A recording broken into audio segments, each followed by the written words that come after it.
Imagine this. It's 1944. World War II is raging across Europe.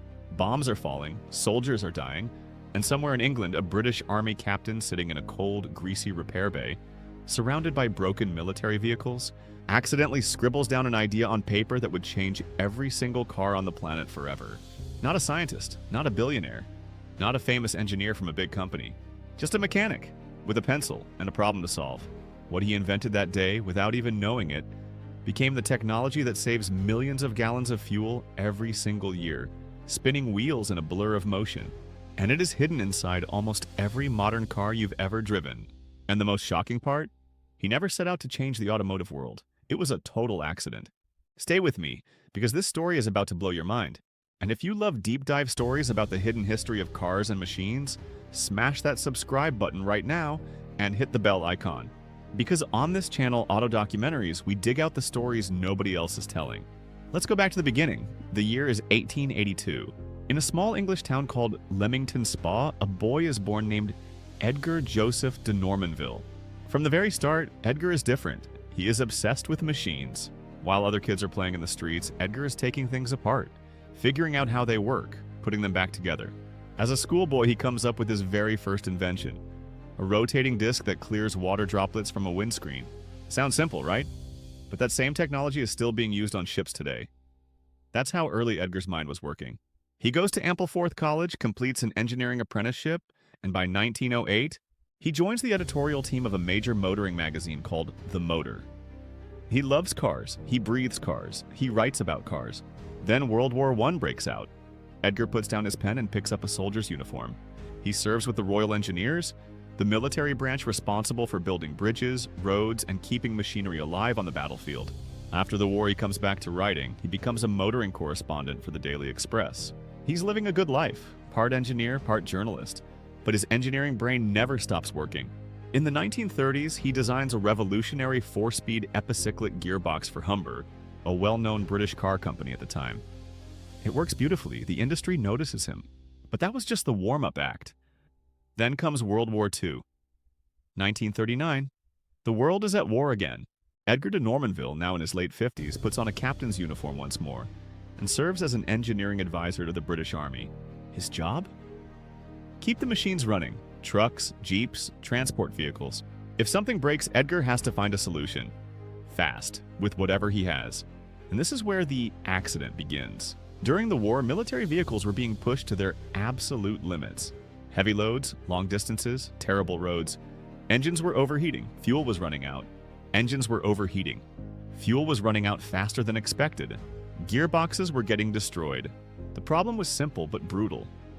When a vehicle travels at high speed on a long road, the engine has to spin very fast to keep up. The faster the engine spins, the more fuel it burns, the more heat it creates, and the faster it wears out. There was no in between. Either the engine worked too hard at high speed or the vehicle went too slow. Edgar, like any great engineer, stared at this problem and thought, there has to be a better way. What if you could add an extra gear, a hidden gear, that kicked in only at high speed? A gear that let the wheels spin faster while the engine actually slowed down? He called this idea overdrive. The concept was not completely new. There were some early overdrive experiments in America in the 1930s from companies like Borg-Warner, but those were clunky, mechanical, and unreliable. Nobody had cracked the code yet on making it smooth, reliable, and easy to use. Edgar began sketching ideas in his spare time, even while surrounded by the chaos of war. After World War II ended in 1945, Edgar went back home, but his mind was still running at full speed. He had been thinking about gears for 40 years. He had designed gearboxes before, and now with the war over, he had time and a burning idea. He focused on something called epicyclic gears, a brilliant system where small gears orbit around a larger central gear, like planets orbiting the sun. In fact, they're sometimes called planetary gears for exactly that reason. Edgar realized he could use this system to build a small, compact unit, like a little box, that would bolt onto the back of a regular gearbox. When the driver flipped a switch, this little box would activate, and suddenly the engine would slow down while the wheels kept going at the same speed. When the driver flipped a switch, this little box would activate, and suddenly the engine would slow down while the wheels kept going at the same speed.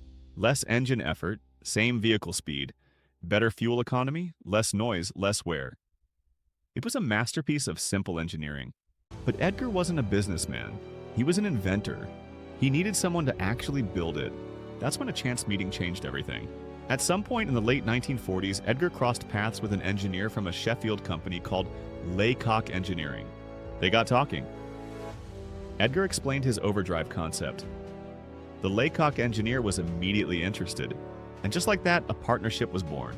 In 1948, the first production-ready Laycock de Normanville overdrive unit was completed. It was named after both Laycock Engineering, the company that built it, and Edgar de Normanville, the man who invented it.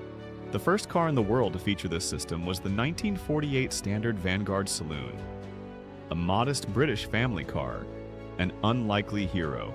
Now here's where the story gets truly remarkable. After World War II, the world changed completely.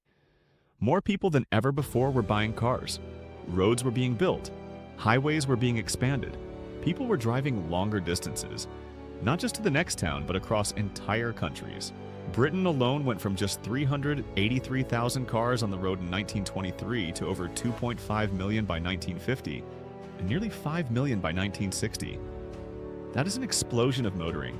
And with longer highway journeys, the problem Edgar had been thinking about since the war became the most important problem in the automotive industry.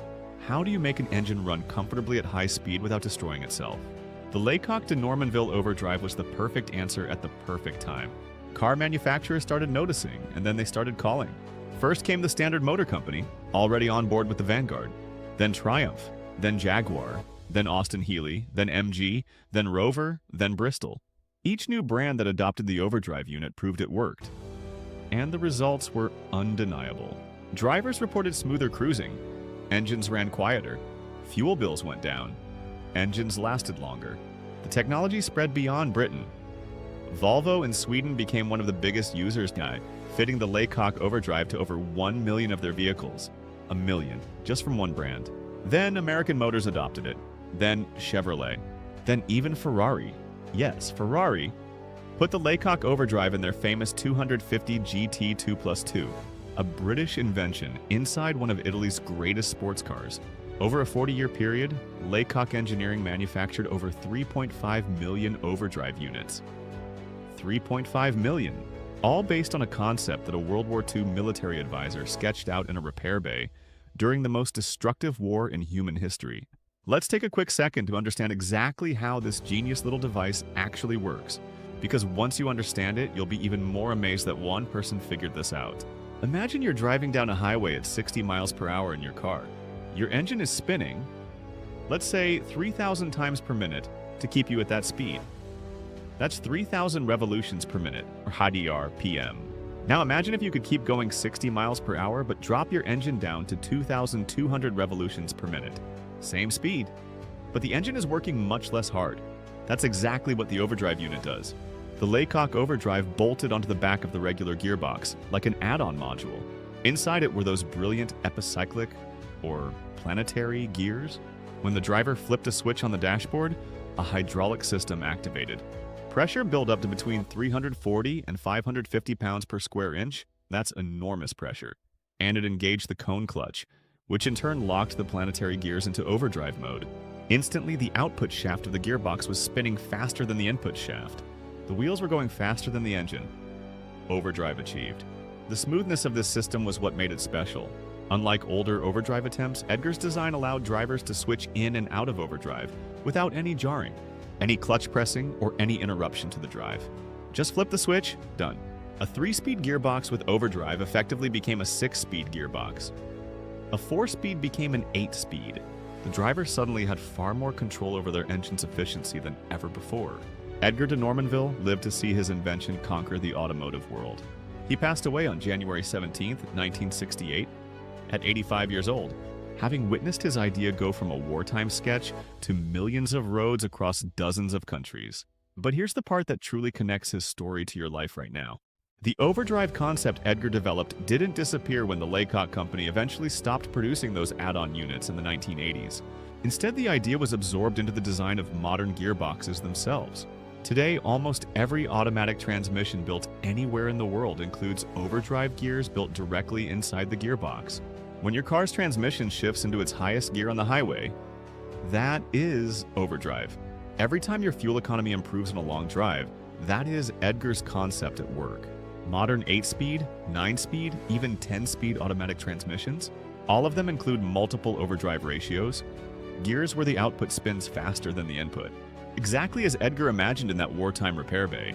Electric vehicles use different technology, but even they are optimized to reduce motor strain at high speeds. The same fundamental goal Edgar was chasing. One man, one idea, one war, and a technology that quietly lives inside nearly every vehicle on the planet. Edgar de Normanville never set out to change the world. He was just a mechanic trying to solve a problem. Keep the machines running, save some fuel, reduce the strain on engines being pushed too hard. But that's how the greatest inventions in history often happen. Not in fancy laboratories, not at billion-dollar companies, but in repair bays, in notebooks, in the heads of ordinary people who simply refuse to accept that a problem cannot be solved. The next time you're cruising on the highway, engine humming quietly, fuel gauge barely moving, remember Captain Edgar de Normanville, the World War II mechanic who accidentally gave every car on Earth its most efficient gear. If you made it to the end of this video, you are exactly the kind of person this channel is made for. Hit that like button, subscribe to Auto Documentaries, and I'll see you in the next one.